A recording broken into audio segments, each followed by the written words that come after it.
नमस्कार साथियों, स्वागत है आप सभी का आपके अपने YouTube चैनल पर जिसका नाम है लर्निंग टाइम। तो साथियों, आज की इस क्लास में हम बात करेंगे आपसे गढ़ और धातु रूप के बारे में। साथियों, संस्कृत व्याकरण के अंतर्गत आने वाले गढ़ और धातु रूप की आज हम चर्चा करने वाले हैं। और यह क्लास आपके आने वाले यूपी टेट के एग्जाम के लिए या फिर आप साथियों बैठने वाले हो सुपर टेट के एग्जाम में, तो उसके लिए भी ये क्लास साथियों बहुत ही ज़्यादा हेल्पफुल साबित होने वाली है। साथ ही साथ साथियों, यदि आप सुपर टेट के अलावा यदि आप साथियों रीट के एग्जाम में बैठने वाले हैं, रीट के एग्जाम के अलावा यदि आप साथियों एमपी टेट में बैठने वाले हैं, तो साथियों ये टॉपिक जो है आपका एक नंबर पूरी तरह से पक्का कराने वाला है। तो फटाफट से वीडियो को दोस्तों लाइक कीजिए और अपने मित्रों के साथ शेयर कीजिए, जिससे कि वे भी अपने एग्जाम में आप ही की तरह बढ़िया स्कोर कर सकें और बढ़िया नॉलेज साथियों प्राप्त कर सकें। तो फटाफट से कॉपी पेंसिल निकाल लीजिए और बैठ जाइए साथियों हमारे साथ गढ़ और धातु रूप को चाटने के लिए। तो शुरू करते हैं।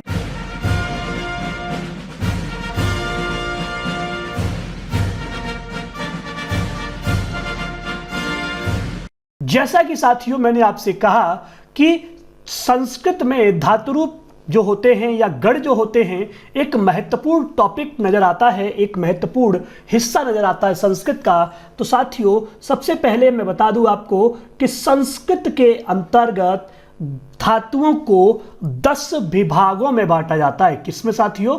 10 विभागों में बांटा जाता है। इन्हीं 10 विभागों को गढ़ के नाम से जानते हैं। प्रत्येक गढ़ में साथियों 3 प्रकार की धातुएं होती हैं। आपसे यदि ये पूछता है कोई कि कितने प्रकार की धातुएं होती है, तो सीधा सा जवाब देना है कि 3 प्रकार की धातुएं होती हैं। कौन कौन सी? पहला जवाब आता है परस्मयी पदी, दूसरा जवाब आता है आत्मेने पदी और तीसरा जवाब आता है उभय पदी। साथियों परस्मयी पदी कौन से होते हैं? जो हम लोग याद करते हैं तीता अंति सीता था आमी आव्याम। आत्मेने पदी क्या होता है साथियों? तो ये वे पद होते हैं जो हम लोग कह सकते हैं कि ते एते अंते करके याद करते हैं। ठीक है, ये जो होते हैं साथियों आप कह सकते हैं कि हम इसको वाच्य परिवर्तन में प्रयोग करते हैं। उभयपदी साथियों दोनों प्रकार का मिश्रण होता है। अब बात आती है कि जो 10 प्रकार के गढ़ होते हैं आखिर इनके नाम क्या होते हैं। तो साथियों आपको मैं बता दूं कि पाणिनि ने सर्वप्रथम धातुओं के साथ 10 गढ़ों की उनकी प्रथम 10 धातुएं भी बताई थी और यह भी बताया था कि इस गढ़ में कुल कितनी धातुएं आती हैं। तो साथियों सबसे पहला गढ़ है भवादिगढ़, जो कि आपका सबसे बड़े गढ़ के नाम से जाना जाता है। साथियों आपसे प्रश्न ये भी हो सकता है कि ये बताइए कि सबसे बड़ा गढ़ कौन सा है, और ऑप्शन दिया होगा वहां पर आपको भवादिगढ़। तो आप टिक कर देंगे किस पर? भवादिगढ़ पर। इसमें साथियों भवादिगढ़ में आपकी भू धातु प्रथम होती है और इसमें कुल धातुओं की संख्या 1035 होती है। कितनी होती है? 1035 होती है। अदादिगढ़ की बात करते हैं तो अदादिगढ़ में साथियों अद धातु होती है जो सबसे प्रथम होती है, गढ़ की प्रथम धातु होती है। और अदादिगढ़ में साथियों 72 धातुएं होती हैं। जुहुत्यादिगढ़ की अगर मैं बात करूं तो साथियों 24 धातुएं होती हैं। वहीं दिवादिगढ़ में साथियों 240 धातुएं। स्वादिगढ़ में आपकी स्नु धातु होती है। कौन सी? स्नु धातु होती है और इसमें साथियों आपकी 35 धातुएं होती हैं। अगर साथियों आगे चलते हैं तो तुदादिगढ़ आता है। तुदादिगढ़ में आपके 157 धातुएं होती है। कितनी? 157 धातुएं। रुधादिगढ़ की बात करें तो साथियों 25 धातुएं। जबकि तनादिगढ़ दोस्तों सबसे छोटा गढ़ होता है। ये क्या होता है? सबसे छोटा गढ़ होता है। किस मामले में? जिसमें सबसे कम धातुएं पाई जाती है, सबसे छोटा गढ़। तो यहां से 2 प्रश्न हमारी समझ में आए कि एक प्रश्न कहता है कि सबसे बड़ा गढ़ कौन सा होगा और दूसरा प्रश्न हमारी समझ में आता है कि सबसे छोटा गढ़ कौन सा होगा। जब आपसे सबसे बड़ा गढ़ पूछा जाए तो आप जवाब देंगे भवादिगढ़, और जब सबसे छोटा गढ़ पूछा जाए तो आप जवाब देंगे तनादिगढ़। तनादिगढ़ में साथियों मात्र 10 धातुएं होती है। कितनी धातुओं की संख्या होती है? 10 धातुओं की संख्या होती है। क्रियादिगढ़ होता है जिसमें साथियों पहली धातु क्री होती है और इसमें धातुओं की कुल संख्या 61 होती है।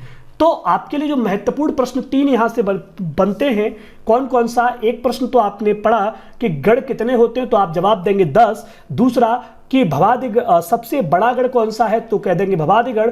भवादिगढ़ में कितनी धातुएं होती है, 1035। सबसे छोटा गढ़ कौन सा है कि तनादिगढ़।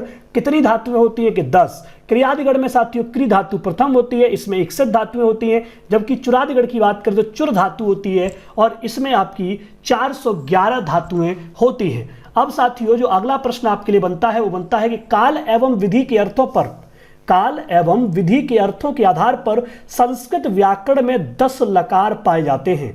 आखिर उन 10 के, तो पहला प्रश्न क्या हो गया कि संस्कृत में लकार की संख्या कितनी होती है, तो आप जवाब देंगे कि संस्कृत में लकार की संख्या 10 मानी जाती है। कितनी मानोगे भैया, 10 संख्या मानी जाती है। पहला लकार आपका लट लकार होता है, दूसरा आपका लिट लकार होता है, तीसरा आपका लुट लकार होता है, चौथा आपका लृट लकार होता है।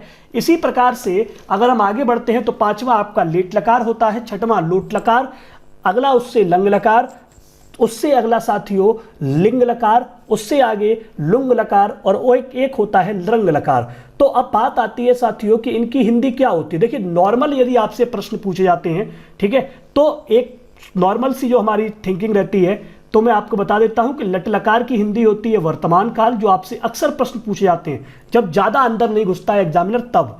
लंग लकार जब पूछता है तो आपको ऑप्शन देगा वहां पर कि भूतकाल या भूतकाल को किस लकार के नाम से जानते तो कह दीजिएगा लंग लकार के नाम से। इसी प्रकार से आपसे हो सकता है कि पूछ ले भविष्यत काल, तो आप बता देंगे कि लृट लकार के नाम से। चाहिए के अर्थ में यदि आपसे पूछ ले तो आप बता देंगे कि विधिलिंग होता है, और यदि साथियों आपसे आज्ञा के अर्थ में पूछ लेता है तो आप लोट लकार बता देंगे। ये तो हो गई साथियों नॉर्मल बात जो आपसे अक्सर एग्जाम में पूछ ली जाती है। लट लकार वर्तमान काल, लंग लकार भूतकाल, लृट लकार भविष्यत काल, चाहिए के अर्थ में विधिलिंग लकार और आज्ञा के अर्थ में लोट लकार। लेकिन जब एग्जामिनर अंदर घुसता है टॉपिक के तो वो साथियों यहां से प्रश्न बनाता है कि लट लकार की हिंदी क्या होती है, तो लट लकार की हिंदी होती है साथियों वर्तमान काल। आपसे पूछ सकता है कि परोक्ष अध्ययन भूतकाल से, परोक्ष अनध्यतन भूतकाल से कौन सा लकार संबंधित है, तो आप बताएंगे कि परोक्ष अनध्यतन भूतकाल से लिट लकार संबंधित है। कौन सा, लिट लकार। इसी प्रकार से प्रश्न आपसे हो सकता है कि अनध्यतन भूतकाल भविष्यत काल से कौन सा लकार संबंधित होता है, तो जवाब आता है लुट लकार। कौन सा साथियों, लुट लकार। फिर से गौर फरमाएंगे, अनध्यतन भविष्यत काल से लुट लकार संबंधित है। इसी प्रकार से लृट लकार आपका साथियों सामान्य भविष्यत काल से संबंधित है। किससे, सामान्य भविष्यत काल से संबंधित है। अगला प्रश्न देखेंगे लेट लकार। लेट लकार क्या होता है, शर्त लगाना और आशंका से संबंधित जो लकार होता है उसे लेट लकार कहते हैं। यह साथियों वेदों में पाया जाता है। आपसे प्रश्न हो सकता है कि वेदों से संबंधित लकार कौन सा है, तो जवाब दीजिएगा लेट लकार वेदों से संबंधित लकार है। या साथियों आशंका और शर्त लगाने से संबंधित कौन सा लकार है, तो आप जवाब देंगे लेट लकार। यदि साथियों आज्ञा से संबंधित पूछा जाए, विधि से संबंधित पूछा जाए, प्रेरणा से संबंधित लकार पूछा जाए तो जवाब आता है लोट लकार। इसके आगे बढ़ेंगे, अनध्यतन भूतकाल साथियों किससे संबंधित होता है, तो ये होता है आपका लंग लकार से। किससे, लंग लकार से संबंधित होता है। इसी प्रकार से विधिलिंग और आशीर्लिंग साथियों ये दो अलग अलग हैं। विधिलिंग आपका चाहिए के अर्थ में और आशीर्लिंग आपका आशीर्वाद के अर्थ में। किसके, आशीर्वाद के अर्थ में। तो इस प्रकार से साथियों लिंग लकार हमारा किससे संबंधित होता है, विधिलिंग और आशीर्लिंग के संबंध में। सामान्य भूतकाल जिसे कहते हैं साथियों वो लुंग लकार होता है। इसी प्रकार से हमने सामान्य भविष्यत काल पढ़ा था। क्या पढ़ा था कि लृट लकार आपका सामान्य भविष्यत काल होता है। और लृंग लकार आपसे पूछा जाए, क्या लृंग लकार आपसे पूछा जाए तो आप जवाब देंगे हेतु हेतु मदभाव। क्या साथियों, हेतु हेतु मदभाव के केस में हमारा लृंग लकार आता है। क्या आता है, हेतु हेतु मदभाव के केस में हमारा लृंग लकार आता है। तो इस प्रकार से अगर आपसे कोई पूछता है कि अनध्यतन भूतकाल किससे संबंधित है, अनध्यतन भूतकाल साथियों परोक्ष अनध्यतन भूतकाल, भूतकाल हमारा किससे है। देखिए दो क्वेश्चन, तीन क्वेश्चन यहां से बनते हैं। एक सामान्य भूतकाल तो आप बता देंगे कि लुंग लकार, अनध्यतन भूतकाल तो लंग लकार, और परोक्ष अनध्यतन भूतकाल तो उसका आप बताएंगे लिट लकार। तो इस प्रकार से साथियों आपको लकारों के नाम याद करने हैं। वर्तमान से संबंधित कौन सा है तो आप जवाब देते हैं जी लट लकार। सामान्य भविष्यत काल से संबंधित कौन सा है तो लृट लकार। अनध्यतन भविष्यत काल से संबंधित है आपका लुट लकार। सामान्य भूतकाल से संबंधित है लुंग लकार। परोक्ष से साथियों लिट लकार और अनजतन से आपका लंग लकार। तो इस प्रकार से साथियों ये आप चार्ट भी याद कर सकते हैं। इसके अलावा जो मैं आपसे बात कर रहा था कि एग्जामिनर क्या क्या और पूछ लेता है, तो जैसे आपको दे देगा कि वर्तमान काल से संबंधित है तो आप लट लकार उत्तर चुनिएगा। कौन सा चुनेंगे, किसके लिए, वर्तमान काल के लिए, ठीक है। इसी प्रकार से आपको जो नॉर्मल प्रश्न पूछता है उसमें पूछ लेता है कि भविष्यत काल, तो आपको ऑप्शन ज्यादातर साथियों एग्जामिनर में क्या मिलेगा, एग्जाम में लिट लकार मिलेगा। इसके अलावा साथियों आपसे यदि भूतकाल पूछ ले, ठीक है, भूतकाल पूछ ले तो आप बता देंगे कि भैया जो लंग लकार होता है वो हमारा हो जाएगा, ठीक है। इसके अलावा आपसे आज्ञा के अर्थ में पूछ ले तो आप बता देंगे कि लोट लकार होता है। और इसके बाद अगर मैं बात करता हूं, इसके बाद साथियों जो चाहिए के अर्थ में आपसे यदि पूछता है तो आप बताएंगे कि विधिलिंग होता है। कौन सा होता है, विधिलिंग होता है। तो इस प्रकार से आप साथियों इसको पूरी तरह से तैयार कर सकते हैं। इसके अलावा साथियों अनअकैडमी पर भी मैं पढ़ाता हूं, तो अनअकैडमी पर आप मुझे फॉलो कर सकते हैं। AK लाइव AK कोड का इस्तेमाल करके आप अनअकैडमी प्लस का सब्सक्रिप्शन परचेज कर सकते हैं।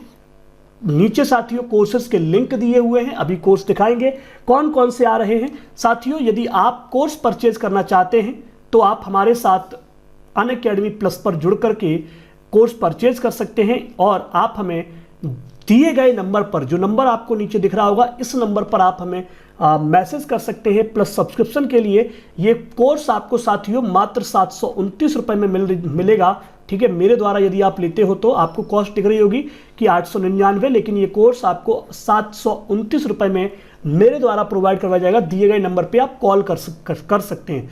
ये कोर्स आपका एक साल तक, कितना, 1 साल तक आप साथियों इसमें क्लासेस अटेंड कर सकते हैं। 1 साल तक आपको लगातार क्लासेस मिलती रहेंगी। ये कोर्सेज किसके लिए है साथियों, UP TET, C TET, MP TET, REET के लिए है। तो यूपी टेट का साथियों बैच कोर्स आपको दिख रहा होगा 21 जुलाई से आ रहा है।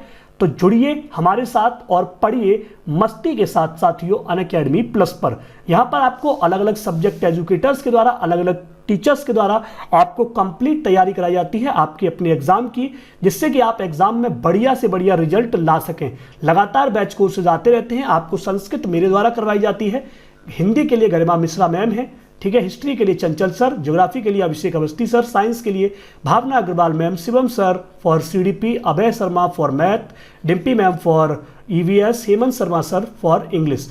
तो यहाँ इस तरीके से आपको अलग अलग एजुकेटर्स यहाँ पर आपको अलग अलग तैयारी करवाते हैं, अलग अलग टॉपिक्स की, अलग अलग सब्जेक्ट्स की। पर्टिकुलर सब्जेक्ट अलग अलग एजुकेटर के द्वारा कराया जाता है। इसी प्रकार से DSSB, super TET, KVS, NVS, APS के लिए भी आप दिए गए नंबर पर संपर्क कर सकते हैं। AK लाइव AK कोड का इस्तेमाल खुद भी कर सकते हैं और आपको इससे क्या होगा, आपको 10% का डिस्काउंट मिल जाएगा। तो मिलते हैं नई क्लास में, तब तक के लिए नमस्कार, जय हिंद, जय Bharat, bye to all, bye.